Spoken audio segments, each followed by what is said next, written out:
Hello everyone, welcome to our channel. I am Arpita Pal. दोस्तों, आज हम लोग डिस्कस करेंगे वीटो पावर के बारे में। तो देखेंगे कि वीटो पावर क्या है और कितनी कंट्री के पास वीटो पावर है और इंडिया के पास वीटो पावर है या नहीं है। तो काफ़ी कुछ जानने को मिलेगा। तो चलिए स्टार्ट करते हैं आज का लेक्चर।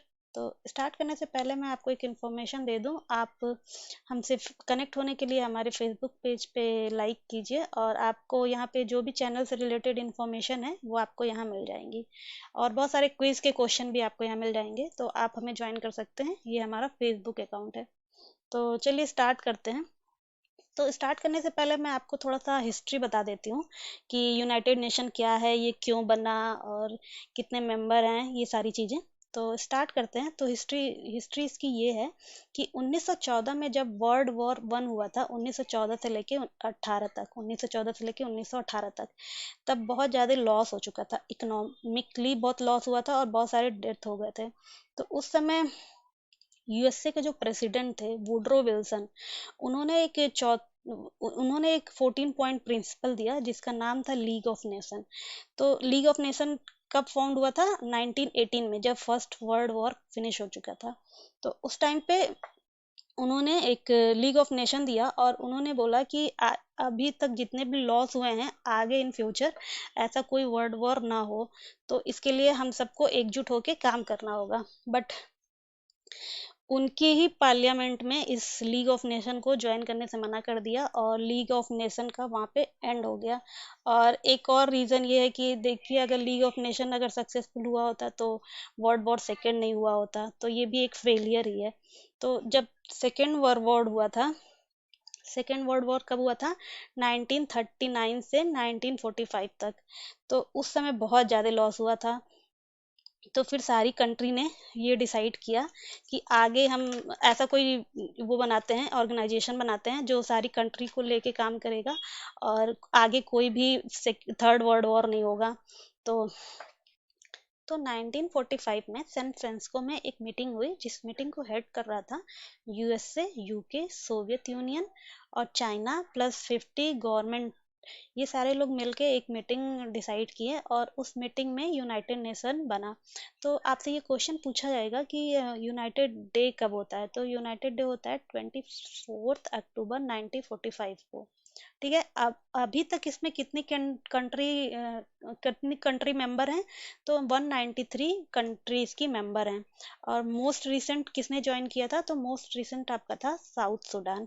तो ये आपके कुछ इंपॉर्टेंट क्वेश्चन है, ये स्टैटिक फैक्ट है और आपको टू द पॉइंट आएगा इसको, तो एक बार आप इसको देख लीजिएगा, ये इंपॉर्टेंट क्वेश्चन है।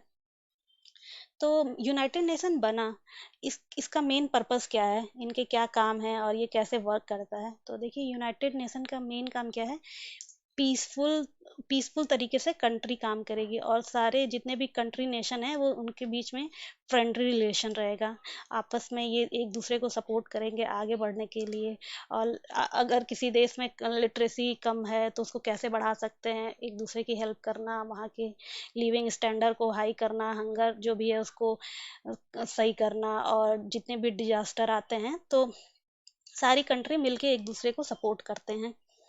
तो देखिए, तो बात करते हैं हम लोग यूनाइटेड नेशन के ऑर्गन के। तो यूनाइटेड नेशन के 5 ऑर्गन हैं, कहीं कहीं पे 6 भी दिया होता है। तो मैं 6 वाली स्टोरी बताती हूँ क्या है। तो फर्स्ट आपका जनरल असेंबली है, सेकंड आपका सिक्योरिटी काउंसिल है, थर्ड आपका इकोनॉमिक्स एंड सोशल काउंसिल है, फोर्थ वन आपका इंटरनेशनल कोर्ट फॉर जस्टिस, और फिफ्थ है आपका यूनाइटेड नेशन सेक्रेटरीट। और जो कहीं कहीं पे 6 दिया रहता है वो ये पे है, ये है आपका ट्रस्टीशिप काउंसिल, जो 1994 में बंद कर दिया गया है। ठीक है। तो कहीं कहीं आपको 5, मतलब मेन तो 5 ही है, कहीं कहीं पे 6 भी दिया रहता है। तो वो अभी तो खैर काम नहीं कर रहा है, तो आप 5 ही कंसिडर कीजिएगा। तो अब बात कर लेते हैं ऑफिशियल लैंग्वेज कौन कौन सी हैं क्यों यूनाइटेड नेशन की। तो यूनाइटेड नेशन की ऑफिशियल लैंग्वेज 6 है। और कौन कौन से हैं? अरेबिक्स है, Chinese, English, French, Russian, Spanish. ये आपका इम्पोर्टेंट है, क्यों पूछा जाता है एग्जाम में, एमसीक्यू में आता है। आपको दे दिया जाएगा 4 ऑप्शन और पूछेगा कौन से इसकी ऑफिशियल लैंग्वेज नहीं है। तो आप एक बार देख लेना, हिंदी नहीं है इसमें, ऑफिशियल लैंग्वेज में हिंदी नहीं है। आप कभी कभी कंफ्यूज हो सकते हो, तो एक बार देख लो। Arabic, Chinese, English, French, Russian और स्पेनिश, ये आपकी ऑफिशियल लैंग्वेज है। तो बात करते हैं यूनाइटेड नेशन के। तो मैंने अभी आपको बताया ना, यूनाइटेड नेशन के 5 ऑर्गन है। तो मेन सारे ऑर्गन की इम्पोर्टेंस बराबर है, ठीक है, लेकिन थोड़ा सा इसका पार्ट ज़्यादा हो जाता है। तो यूनाइटेड नेशन सिक्योरिटी काउंसिल का, तो ये इसका फाउंडेशन कब हुआ था, 1994 में। और हेडक्वार्टर क्या है, ये हेडक्वार्टर है आपका न्यूयॉर्क। और इनका काम क्या है, इंटरनेशनल पीस एंड सिक्योरिटी, जितनी भी वर्ल्ड में है इनको ये काम है कि international peace and security provide करना। तो हम देख लेते हैं कि पहले देख लेते हैं कि कितने मेंबर हैं आपके यूनाइटेड नेशन के। तो देखिए, यूनाइटेड नेशन का मेन काम क्या था, इसको इंटरनेशनल आपको मेंटेन करना है पीस एंड सिक्योरिटी। कहीं भी कोई, जैसे वर्ल्ड वॉर सेकेंड में हुआ था कि बहुत ज़्यादा लॉस हो गया था और इतने लोग की डेथ हो गई थी, इतने सोल्जर चले गए थे, और इकोनॉमिक जो लॉस हुआ था वो तो बहुत ही ज़्यादा था। तो इसीलिए यूनाइटेड नेशन बनाया गया। तो यूनाइटेड नेशन जब बनाया गया था, तो इसमें आपका यूनाइटेड नेशन सिक्योरिटी काउंसिल में आपके 10 मेंबर होते हैं, 5 परमानेंट होते हैं और 10 जो होते हैं, सॉरी मैं 10 बोल दी हूँ, 15 होते हैं, ठीक है। 5 जो होते हैं ये आपके परमानेंट होते हैं, और ये जो होते हैं 10, ये होते हैं आपका 2 साल के लिए इलेक्ट होते हैं। और इनको इलेक्ट कौन करता है, इनको इलेक्ट करता है जनरल असेंबली। और ये जो 5 परमानेंट मेंबर हैं ये हमेशा हर टाइम रहते हैं, बट ये चेंज होते रहते हैं। 2 साल के बाद मान लो इंडिया भी है, फिर 2 साल बाद इंडिया इंडिया का मेंबरशिप खत्म हो जाएगा तो कोई और आएगा, ये अल्फ़ाबेटिक ऑर्डर में होता है। तो ये तो सर्कल चलता रहता है, और बट ये जो 5 हैं ये परमानेंट होते हैं और इनके पास वीटो पावर होता है। तो ये 5 कौन-कौन से हैं? ये 5 हैं आपके चाइना, फ्रांस, रशिया, यूके और यूएसए। इमेज से मैं दिखा देती हूँ, इमेज से आपको आसानी से याद रहेगा। तो ये रहा हमारा, ये हमारा नहीं है, ये यूनाइटेड स्टेट है। और ये हमारा, ये सॉरी मैं हमारा हमारा कर दे रही हूँ। ये है आपका यूके, एक मिनट। ये है ये है यूके, ये है फ्रांस, ये है चाइना और ये है रसिया। ये आपके यूनाइटेड स्टेट के 5 परमानेंट मेंबर हैं। एक बार रिवीजन कर लीजिए, यूएसए, यूके, फ्रांस, रशिया और ये चाइना, ये आपके परमानेंट मेंबर हैं। टोटल कितने हो गए, 15। 10 आपके जो नॉन परमानेंट हैं और 5 आपके परमानेंट मेंबर हैं, ठीक। तो देखिए वीटो पावर क्या होता है। वीटो पावर, जैसे मान लीजिए आपको कोई लॉ पास कराना है आपको कंट्री में। जैसे आपको अगर ये कहना है, मान लीजिए कोई भी कंट्री है, किसी का नाम नहीं लेना चाहिए, XYZ कोई कंट्री है, ठीक है।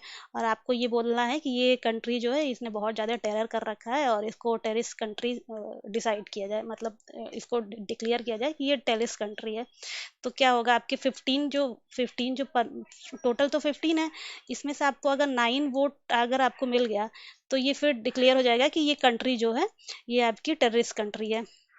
बट इसमें एक केस ये है, ये जो 9 है, ये 5 परमानेंट जो है इनका वोट प्लस 4 जो आपके नॉन परमानेंट है, ये आपके 9 होंगे। मतलब आपको 5 जो परमानेंट मेंबर हैं उनको तो वोट देना ही देना है, तभी ये कंसीडर किया जाएगा कि हाँ ये बात सही है। बट अगर मान लो अपने 15 कोई लॉ पास कराना, 15 में से 14 ने कह दिया कि हाँ ठीक है, आप इस कंट्री को आप टेररिस्ट घोषित कर दो। बट एक किस जो परमानेंट मेंबर है उनमें से कोई, मान लो चाइना ने कहा कि नहीं नहीं, ये कंट्री जो है ये XYZ, ये आपकी इसमें मुझे कुछ ऐसा नहीं दिखा कि इसको मैं कह सकूं कि ये टेररिस्ट है, तो मैं अपना वीटो पावर लगाऊंगा। तो अगर 14 ने हाँ किया और एक चाइना ने ना कर दिया, वीटो लगा दिया, तो ये रिजोल्यूशन पास नहीं होगा, तो ये फेल हो जाएगा। तो ये सबसे बड़ा ड्रॉबैक भी है कि कभी कोई कंट्री बीच में आ जाता है। रसिया अपना अलग ही सिस्टम चलाता है, चाइना अपना अलग चलाता है, यूएसए अपना अलग ही सिस्टम चलाता है। तो इसलिए थोड़ा सा ये एक प्रॉब्लम वाली बात है कि वीटो पावर को गलत यूज कर लेते हैं ये लोग। खैर उस बात पे हम लोग नहीं जाएंगे। तो देखिए, इंडिया जो है, इंडिया के पास वीटो पावर नहीं है, बट इंडिया चाहता है कि हमको वीटो पावर मिल जाए। और इंडिया ही नहीं अकेला ऐसा कंट्री है जो चाहता है कि उसको वीटो पावर मिल जाए। और भी कंट्री हैं, जैसे ये आपका ब्राज़ील है, ये आपका ब्राज़ील है, ठीक है? ये आपका ब्राज़ील है, अभी लिखने में बहुत टाइम लग रहा है। ये आपका ब्राज़ील है, ये आपका जर्मनी है, ठीक है? और ये आपका जापान है, ये आपका जापान है, ठीक है? ये सारी कंट्री भी चाहते हैं कि मुझे परमानेंट मेंबर मिल जाए, बट इनको इनको क्या कहा जाता है, इनको G4 कंट्री कहा जाता है। बट ऐसा नहीं है कि ये चाहते हैं तो इनको मिल जाएगा। इधर जो ब्राज़ील है, इसके लिए अर्जेंटीना मना करता है कि ना दिया जाए, और इधर से जर्मनी के लिए इटली मना करता है कि ना दिया जाए, और इधर जापान के लिए साउथ कोरिया मना करता है, और इंडिया के लिए तो 2 लोग मना करते हैं। एक चाइना भी मना करता है, चाइना भी चाहता है कि इंडिया परमानेंट मेंबर ना बने, और एक प्यारा दोस्त हमारा, जो कभी प्यारा दोस्त हुआ करता था, पाकिस्तान, पाकिस्तान भी मना करता है। ये नहीं चाहते हैं कि ये लोग परमानेंट मेंबर बने। बट इंडिया के पास पावर है काफ़ी, मतलब इंडिया का पॉइंट काफ़ी स्ट्रांग है। इंडिया की इकोनॉमिक जो है वर्ल्ड की 3 ट्रिलियन है, कुछ सालों में 10 ट्रिलियन की इकोनॉमी होने वाली है, और इंडिया की पॉपुलेशन भी बहुत ज़्यादा है। हमारा जो मिलिट्री पावर है वो काफ़ी अच्छा है, तो हमारे पास पॉइंट है कि हमको मेंबरशिप मिल जाना चाहिए। काफ़ी मोदी जी भी बहुत प्रयास कर रहे हैं कि मिल जाए। अभी कुछ दिन पहले बात हुई थी कि इंडिया को वीटो पावर नहीं देंगे, बट परमानेंट मेंबरशिप दे देंगे, तो वो भी कुछ नहीं से अच्छा कुछ तो है। खैर, अगर परमानेंट मेंबरशिप मिल जाएगा तो वीटो पावर आज नहीं कल तो मिल ही जाएगा, तो वो कोई टेंशन की बात नहीं है, आज नहीं कल तो मिल ही जाएगा। तो ये था दोस्तों हमारा आज का लेक्चर। आपको कैसा लगा हमें कमेंट करके बताइएगा, और आगे फिर मैं लेक्चर लेके आऊँगी किसी और टॉपिक पे अच्छे इंटरेस्टिंग। तो तब तक के लिए स्टे ट्यून और थैंक यू।